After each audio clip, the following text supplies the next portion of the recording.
Assalamualaikum warahmatullahi wabarakatuh. Hari ini kita ketemu salah satu tokoh di kampung Senang Baru ini, yang khususnya di Dusun 3, tapi secara umum di Senang Baru, yang beberapa tahun ini katakanlah hilang di telan bumi. Pindah ke daerah Ulu Belu. Sebelum itu kan pindah ke ini, ke Lampung Utara, ke daerah HTI ya. Nah, beliau ini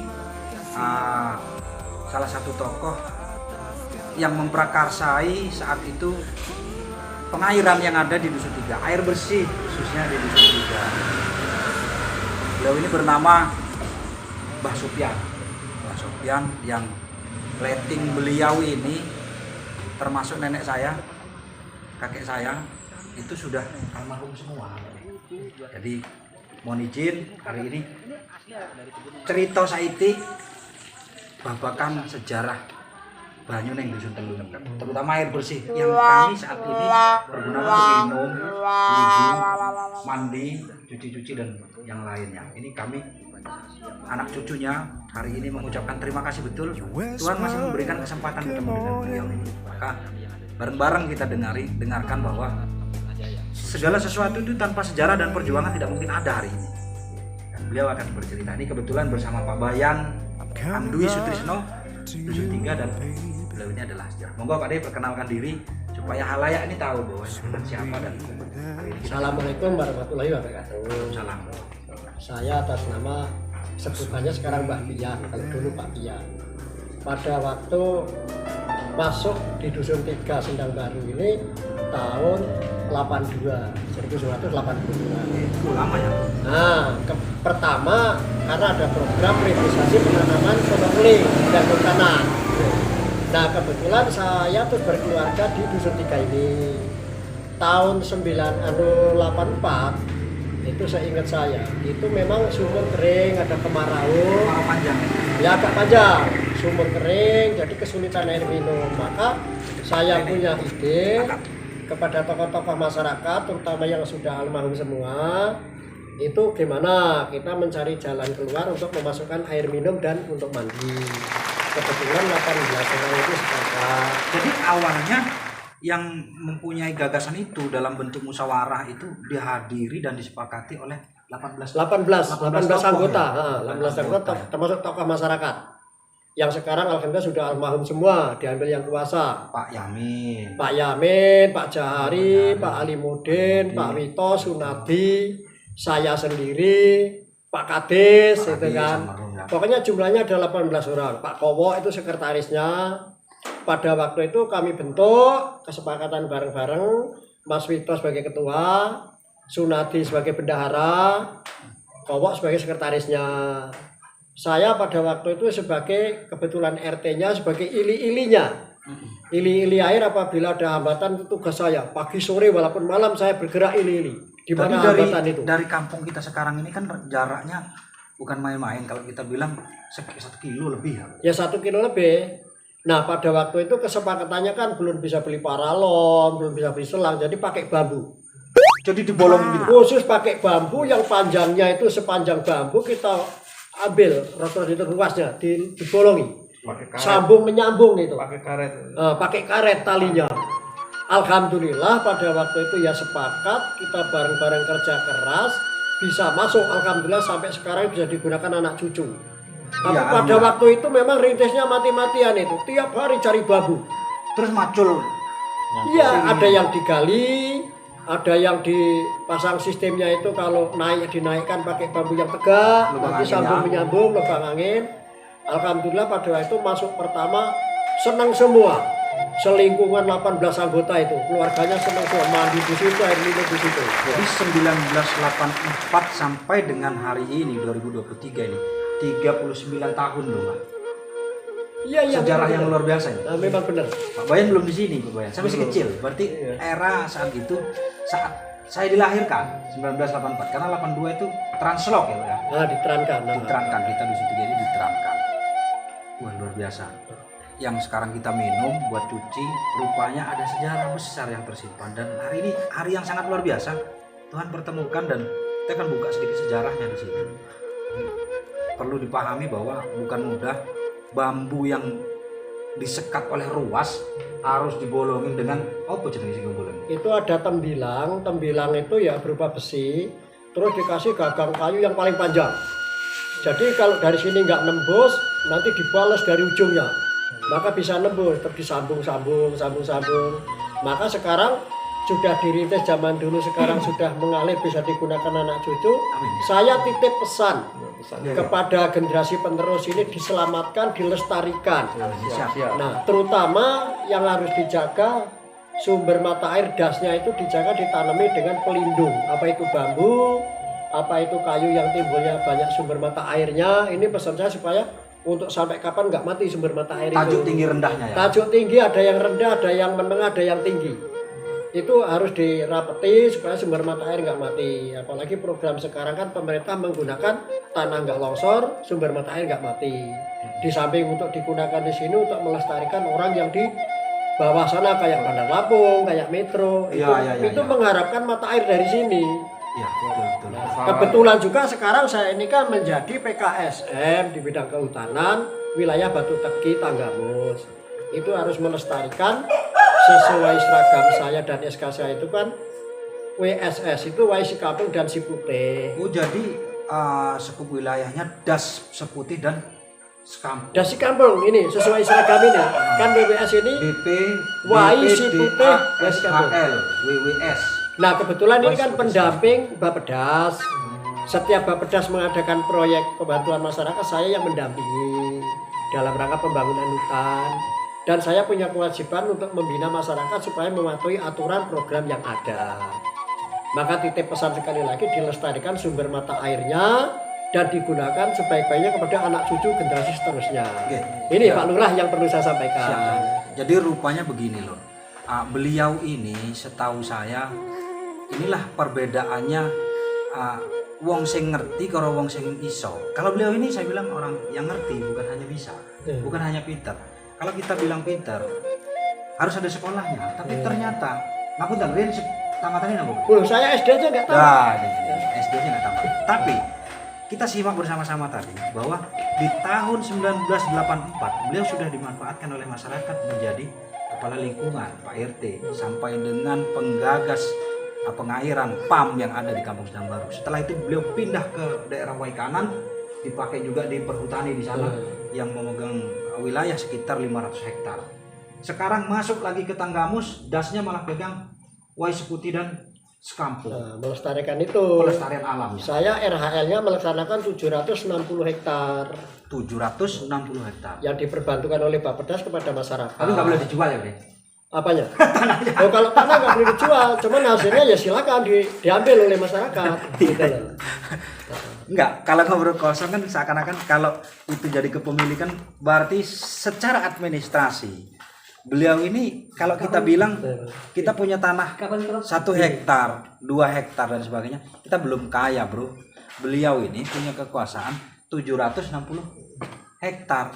Secara administrasinya kaya Ya, secara administrasi. Secara administrasi. Ya, artinya tugas mulia yang diberikan pemerintah itu sangat luar biasa. Dan insya Allah Pak De, Mbah yang jenengan sampaikan per hari ini amanah jenengan yang kami titipkan ke kami bahwa dirawatlah air-air bersih yang jadi tinggalan sejarah, jadi catatan sejarah. Mudah-mudahan kami bersama Pak Bayan, bersama masyarakat, anggota-anggota yang sekarang ada. Sekarang anggotanya ada berapa Pak Bayan? 70. Sekitar 70 orang dari 18 orang sekarang sudah bisa dimanfaatkan 70 lebih, 70 kakaan lebih yang ada di Dusun 3. Artinya kalau kita bicara secara manfaat duniawi, belum lagi manfaat kesana-kesananya yang lebih jauh, itu sudah luar biasa. Udah berapa kali orang wudu pakai air itu, ya kan? Udah luar biasa. Nah ini tinggal kita bagaimana harapan kepada pemerintah, harapan kepada pemerintah melihat situasi yang ada, sumber daya yang ada. Kita bilang di lokusnya bahwa pengairan ini, apa harapan jenengan mengenai pengairan ini? Apakah mengharapkan apa dari pemerintah dan selain harapan jenengan kepada kami pemerintahan kampung? Ya kalau saya sih nggak punya harapannya, ya cuman titip perjuangan saya berikut mbahmu dulu, Siap. kepada tokoh-tokoh yang dulu, itu dilestarikan supaya turun-temurun ke anak cucu. Dan program itu kan nggak air bersih dulu, itu ada gorong-gorong masuk rumah, itu yang sekarang nggak jalan harus dijalankan lagi itu Pak Bayan, Pak Lurah. Gorong-gorong masuk rumah itu perlu namanya budaya masyarakat. Terus ada dulu kan program kolam. Setiap anggota itu punya kolam, walaupun kecil-kecilan. Jadi Sisa dari pembuangan sisa air bah yang digunakanlah untuk kolam, supaya itu ada gizi per hari-hari masyarakat itu di situ. Nah itu loh. Nah ini juga harus dilestarikan. Artinya kita dipertahankan. butuh campur tangan pemerintah daerah, Mbak. Kalau saya lihat kalimat ini kan berarti kira-kira menurut jenengan apa namanya harapan jenengan ke pemerintah daerah, mohon dibantu apa enggak sih? Loh ya memang gini ya. Semua pembangunan desa, pembangunan masyarakat yang masyarakat itu sifatnya punya ide maju, gagasan bagus. Ya seyoginya pemerintah itu kan turun tangan untuk mengontrol itu, mengevaluasi itu, terus dari kepala pekonya atau masyarakat itu minta bantuan apa yang sifat bagaimana, itu sifatnya pemerintah kan melayani. Ya. Melayani apa kebutuhan masyarakat selama masyarakat itu bisa bareng-bareng melestarikan alam.